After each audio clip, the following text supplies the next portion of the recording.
ఆంధ్రప్రదేశ్ ప్రజలకు చంద్రబాబు కూటమి ప్రభుత్వం ఏర్పాటయ్యి 2 ఏళ్లు పూర్తయిన సందర్భంగా నందిగామ మాజీ శాసనసభ్యులు డాక్టర్ మొండితోక జగన్మోహన్ రావు ఆధ్వర్యంలో వైఎస్ఆర్ కాంగ్రెస్ పార్టీ శ్రేణులు వెన్నుపోటుకు 2 ఏళ్లు నిరసన కార్యక్రమం నిర్వహించారు. ఈ కార్యక్రమంలో పార్టీ నాయకులతో కలిసి నియోజకవర్గ ఇన్ఛార్జ్ డాక్టర్ మొండితోక జగన్మోహన్ రావు ఎన్నికలకు ముందు కూటమి ప్రభుత్వం ప్రజలకు ఇచ్చిన హామీలు, బాండ్లు, మేనిఫెస్టో ప్రతులను దహనం చేసి నిరసన తెలియజేశారు. ఈ సందర్భంగా జగన్మోహన్ రావు మాట్లాడుతూ అధికారంలోకి రాగానే జగన్మోహన్ రెడ్డి చేసిన దానికన్నా ఎక్కువ ఇస్తామని చెప్పి బాండ్లు ప్రమాణం చేసిన ముఖ్యమంత్రి చంద్రబాబు అధికారంలోకి రాగానే చేసిన ప్రమాణాన్ని తుంగలో తొక్కుతూ పవిత్రమైన తిరుపతి లడ్డూను సైతం అవహేళన చేశారని ఆయన పేర్కొన్నారు. చంద్రబాబు వారి ప్రజా ప్రతినిధులకు ప్రమాణాలు దేవునిపై కనీసం గౌరవం లేదని జగన్మోహన్ రావు తెలిపారు. ఎన్నికల సమయంలో ఇంటింటికి తిరుగుతూ మహిళలు, రైతులు, విద్యార్థులు, నిరుద్యోగులుగా ఉన్న వారింతా ఏడాదికి ఎంత వస్తుంది లెక్కలతో హామీలు గుప్పించి అధికారంలోకి రాగానే పూర్తిగా విస్మరించారని మండిపడ్డారు. అమలుకు సాధ్యం కాని హామీలతో అధికారంలోకి వచ్చి అన్ని వర్గాల ప్రజలను నిలువునా మోసం చేశారని ఆగ్రహం వ్యక్తం చేశారు. జగన్మోహన్ రెడ్డి అంత చేస్తే అనుభవశాలి విజనరీ చంద్రబాబు ఇంతకు మించి చేస్తారనే నమ్మకంతో ఓట్లు వేసిన మహిళల పరిస్థితి నేడు ఆగమ్య గోచరంగా మారిందని ఆవేదన వ్యక్తం చేశారు.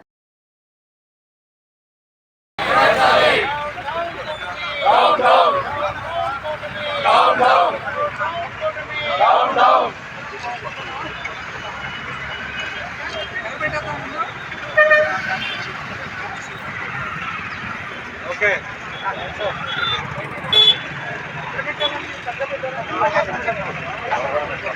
అన్నమాట ఎందుకు ఇట్లండి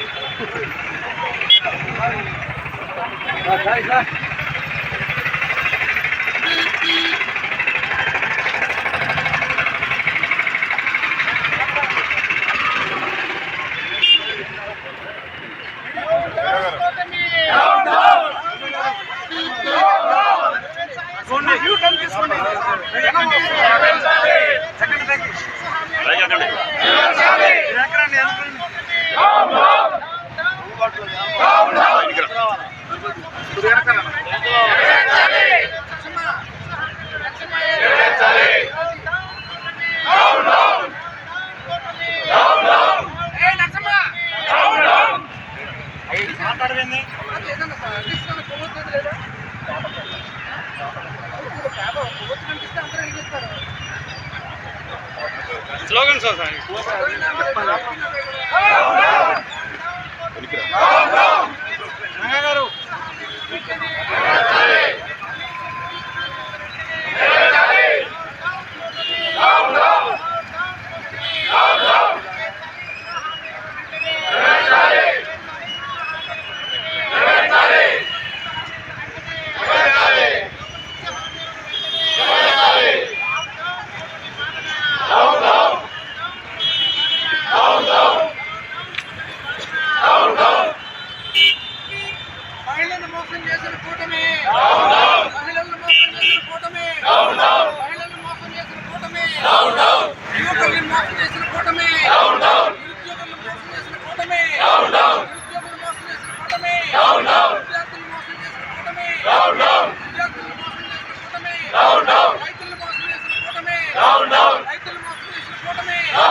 చెప్పండి సార్.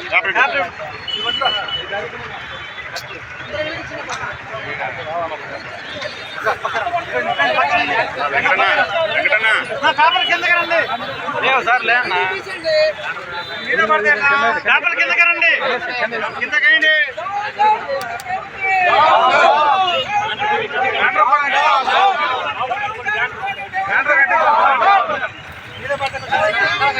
సైడ్ పట్టు